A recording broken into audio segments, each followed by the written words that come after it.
변호사님. 안녕하세요. 네. 안녕하십니까. 네, 안녕하십니까. 네, 오늘 바쁘신데 이렇게 출연해 주셔서 네. 네, 감사합니다. 아, 예. 저는 뭐 불러주셔서 감사합니다. 네.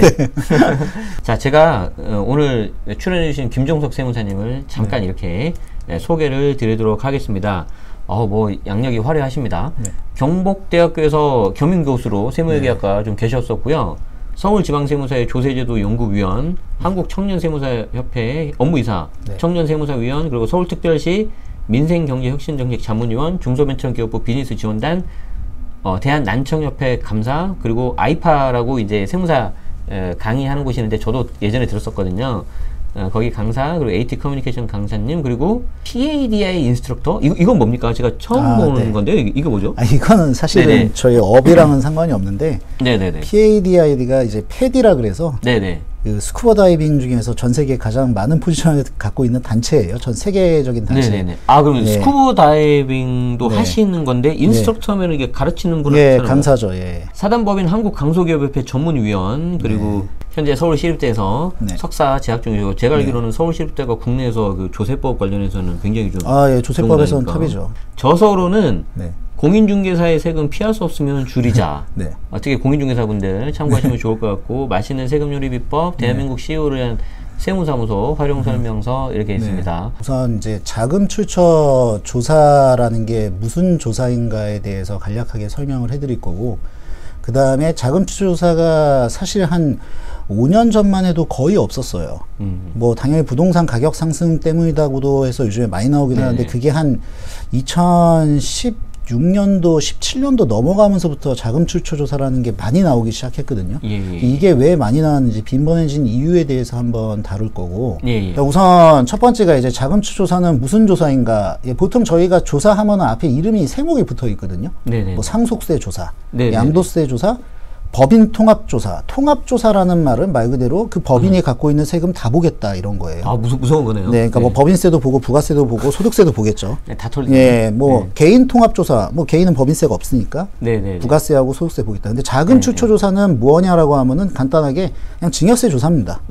그래서 뭐 정의로 보게 되면은 이제 보통은 이제 부동산에 취득한 납세자예요. 그러니까 돈을 받았다는 자금 출처 조사가 되기가 어려워요. 왜냐하면은 뭐 뒤에서 나중에도 말씀드렸지만 이 문맥상으로 보게 되면 자금의 출처를 확인하는 조사이기 때문에, 자금에 대한 출처. 그렇죠. 무언가를 샀잖아요. 보통 저희가 부동산에 취득행위가 있고, 뭐 동산 같은 건 사실은 뭐 저희가 뭐 입증할 수 있는 게 없으니까 등기되는 게 아니어서 누가 소유자인지 모르는데, 이제 부동산은 등기라는 행위를 통해 서 자기의 소유권이 과세관청이나 타인들이 확인을 할 수가 있잖아요. 그런 걸 했었을 때 이 사람이 지금까지 벌었던 돈, 소득 수준이라든지 그동안 뭐 갖고 있었던 재산의 현황, 뭐 대부분 보면 이제 전세금 되겠죠. 부동산 같으면 재산의 현황은요. 본인의 예금까지는 과세관청이 함부로 열 수가 없습니다. 개인정보이기 때문에. 이런 거의 상황을 봤을 때 이 사람은 아무리 봐도 이 부동산을 취득하기 어렵다고 보여요. 그럴 경우에는 대부분 특수관계자인 직계 존속, 이제 부모님 되시겠죠. 또는 이제 배우자 를 통해서 부동산 취득자금을 증여받은 것이 아니냐라고 추정을 하는 겁니다, 우선. 그래서 증여세 조사를 하는 게 자금 출처 조사라고 보시면 돼요. 네. 그러니까 여기 계신 우리 회원님들이 이거 사실은 받으시면 안 되겠죠. 그렇죠. 네네네. 예. 그 다음에 이제 이 조사를 누가 하냐는, 이 자금 출처 조사는 일선 세무서에서는 원래 안 합니다. 네. 물론 이제 저희가 조사 사무 처리 규정에 보게 되면은 그 조사를 받으시는 대상자의 주소지 관할, 뭐 서울에 사시면 다 서울지방국세청이겠죠. 예, 경기도에 살면 다 중부지방국세청이시고요.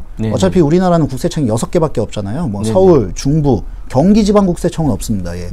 왜냐면 강원이 같이 들어가 있기 때문에 서울, 중부, 대전, 대구, 부산, 광주. 이렇게 있죠. 그러니까 이제 그 여러분들이 동네에서 보는 옆에 그냥 세무서 있지 않습니까? 그게 아니고 거기 이제 상위기관 이제 국세청. 그렇죠.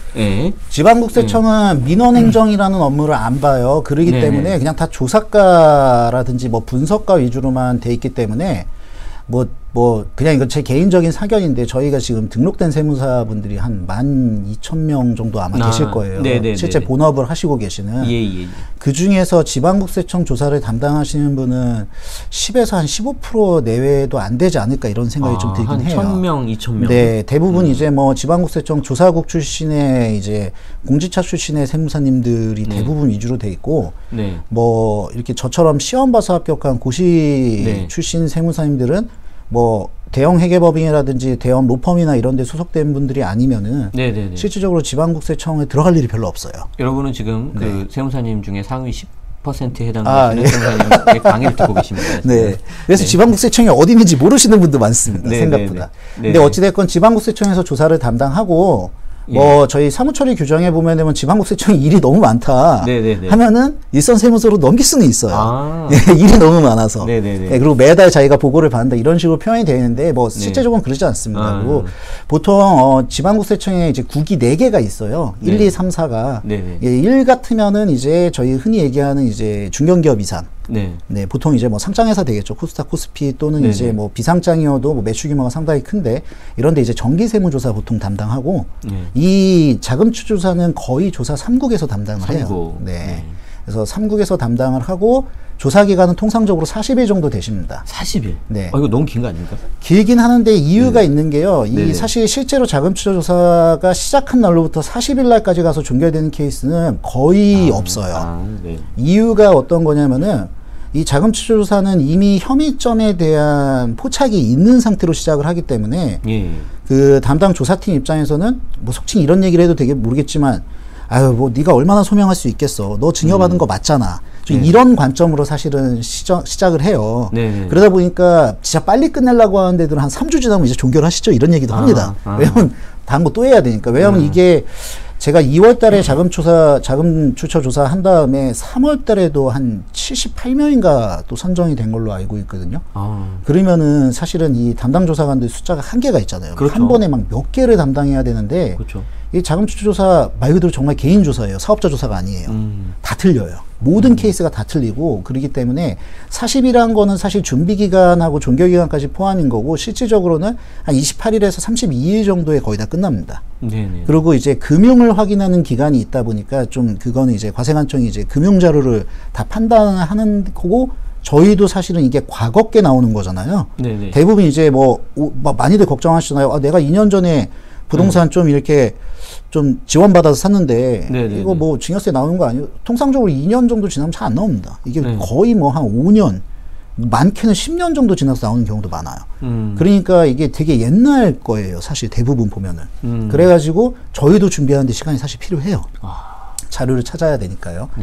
그 다음에 이제 조사 대상자는 어떻게 선정하냐. 뭐 가장 팩트는 그겁니다. 그냥 취득자금이 부족한 걸로 판단이 되는 경우라고 보시면 돼요. 가장 기본적인 거는 이제 나이 요건이 되겠죠. 아무래도.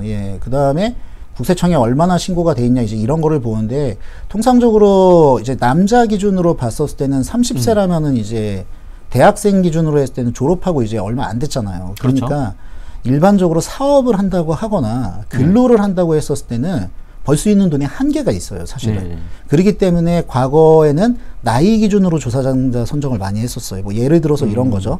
뭐 40세 이하인데 뭐 강남 3구에 전세자금 12억 이상을 들어가신 분들.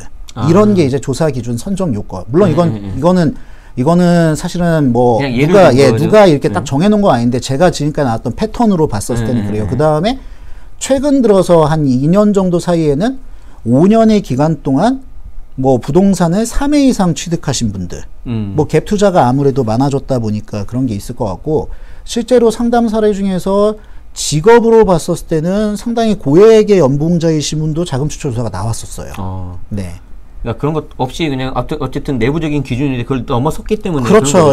뭔가 이제 이런 기준으로 아마 이제 분석가에서 필터링을 한 다음에 내용을 전체적으로 보는데 이제 사실 조사 시작하기 전에는 개인정보 열어볼 수가 없잖아요.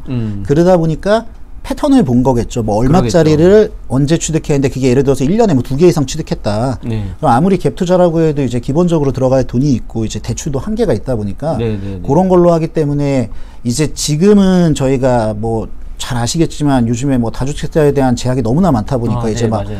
부동산 많이 사자, 갭 투자하자 요런 게 좀 많이 잦아들었잖아요, 사실은요. 네네. 그러다 보니까 실질적으로 제가 봤을 때는 한 15년도부터 18년도, 19년도에 취득하신 분들이 네네. 향후에 조금 이 자금추적 조사 대상에 좀 선정될 가능성이 높지 않을까 뭐 이렇게 판단을 하고 있습니다. 네네. 그리고 대부분 보면은 이제 근로소득자이신 분하고 사업소득자 두 개로 나눠지세요. 네네. 근데 근로소득자들은 정말 심플해요.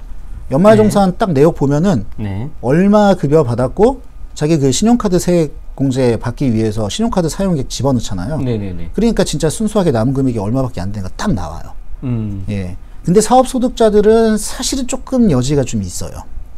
왜냐하면은 사업소득자들은 이제 소득세 신고를 할 때 네. 경비라는 게 사실은 개인 사업자 같으면 어차피 법인 사업자는 근로소득자잖아요. 어차피 월급을 받는 입장이기 때문에 뭐 추가적인 소득이 뭐 내가 어떻게 만들 수 있다 이런 건 없는데 개인 사업자들은 사실은 이 경비라는 거에 대한 구분의 경계가 되게 애매모호해요. 그렇죠. 어떤 게 사업용이고 어떤 게 개인용인지 알 수가 없잖아요. 사실은요. 네네. 본인의 의사를 통해서 저희 같은 대리인들이 신고를 해드리는 거다 보니까 그러다 보니까 이분들은 조금 여지가 있어요. 사실은요. 네. 근데 이제 문제가 이제 뭐 매출 누락이나 가공 경비를 넣어가지고 소득을 사실 많이 줄였다. 예를 들어서 실제로 그 한 개 과세년도에 내가 실질 소득이 한 2, 3억이 됐는데 신고는 한 5천만 원밖에 안 했어요. 남는 게. 그럼 그만큼 배웠는데 사실 이게 내 돈은 맞잖아요.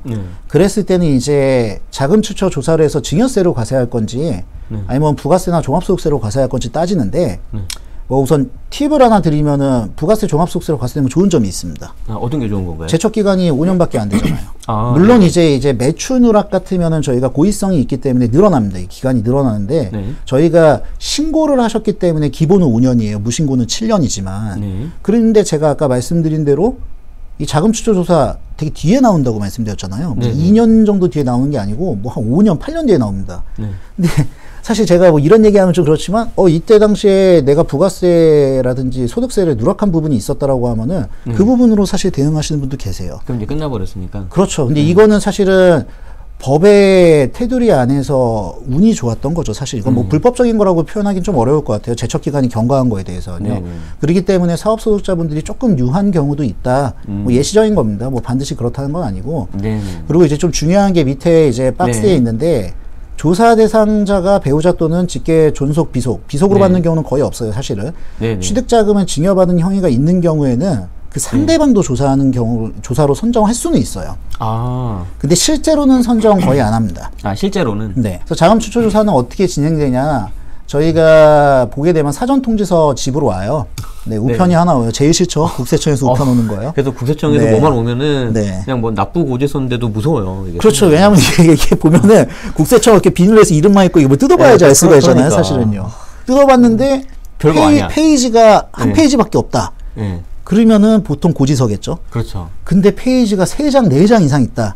그럼 뭔가 안내문이 막 들어가 있습니다. 거기에. 예, 그때부터는 이제 긴장을 할 수밖에 없죠. 그 통상 15일 전까지 납세자한테 송달해야 되는데 뭐 이거는 꼭 15일 전까지기 때문에 한 달 전에 받으시는 분도 계세요. 받으시면은 이제 하루 정도는 좀 마음이 많이 좀 무거우시고 예, 다음 날부터는 어떻게 해야 되나 이제 좀 고민을 하실 수밖에 없는 건데 어찌됐건 사전 통지서를 받았다라고 하면은 준비를 하실 수밖에 없어요. 이미. 네, 이걸 뭐 눈 뜨고 일어나면 이게 없어지겠지 뭐 이런 거는 안 됩니다. 예. 예, 그러기 때문에 하고 그 이제 안에는 보통 납세자 권리 헌정하고 청렴서약서가 있어요. 근데 뭐 그거를 이제 작성을 해야 되거든요. 예, 작성을 하고 본인께서 직접 이제 조사를 받겠다라고 하시면은 위임장 따로 안 주셔도 되고 이제 아무래도 내가 본업도 있고 그다음에 내가 세무지식이 아무래도 이제 저희 같은 전문가보다는 좀 부족한 부분이 있을 수밖에 없잖아요. 그다음에 대응도 해본 적도 없고 그러다 보니까 이제 보통은 대리인 선임을 하십니다. 그때 이제 위임장 같이 제출하시는데 그때 통상 같이 방문하세요. 네, 그래서 같이 방문해서 왜 조사가 나왔는지 경위를 설명을 해달라고 하는데. 그렇죠. 예, 뭐 사실 뭐 이렇게 디테일하게 하지는 않으세요. 예, 보통은 저희가 봤었을 때는 뭐 부동산 취득에 대해서 뭐 증여 혐의가 있는 걸로 판단이 된다. 예, 그 왜냐하면 당신의 소득을 지금까지 봤었을 때 뭐 이 정도 얘기하십니다. 그 다음에 이제 보통 이제 대리인이 선정됐다고 가정을 하면은 조사팀하고 이제 대리인하고 이제 계속 얘기를 하죠. 예, 자기들에 대해서 이제 처음에 이제 기초 자료 같은 거 달라 그래요. 뭐 계약서라든지. 그 다음에 이제 어떻게 이 재원이 마련됐는지 자기네들은 이게 다 증여인 것 같다. 누구로부터 증여받는지는 우선 얘기하진 않습니다. 그냥 증여인 것 같다. 그거에 대해서 이제 그걸 쟁점사항이라고 저희는 표현하죠. 그래서 이거에 대한 소명에 대한 자료 통보가 주기적으로 옵니다. 뭐 많이 오시는 분들 같으면은 2, 3일에 한 번씩 와요. 좀 적게 오시는 분들은 한 번에 몰아서 일주일에 한 번씩 오고, 그러면 저희가 납세자분들한테 개요를 듣고 입증할 수 있는 자료 같은 걸 만들어도 현실적으로 좀 많이 부족해요. 그러면은 저희가 이제 다른 방법으로 이거를 어떻게 나중에 사후관리 쪽으로 넘길 수 있는지 여부라든지 이런 걸 좀 판단을 한 다음에 소명서하고 증빙자료를 가지고 이제 조사국에 들어가 가지고 이제 소명하는 행위가 많으면은 한 5번, 적으면은 한 2-3번 정도 일어납니다. 네. 2-3번만 해도 스트레스 받을 것 같아요. 그죠, 예. 근데 보통은 한 4번 정도가 맞을 것 같아요. 40일이기 때문에 주마다 한 번씩이라고 보시면 될 것 같아요. 통상적으로. 그런 식으로 해서 저희가 확인사항을 다 맞춘 다음에 최종적으로 이만큼은 증여세 과세 대상 금액이다라는 게 결정이 돼요.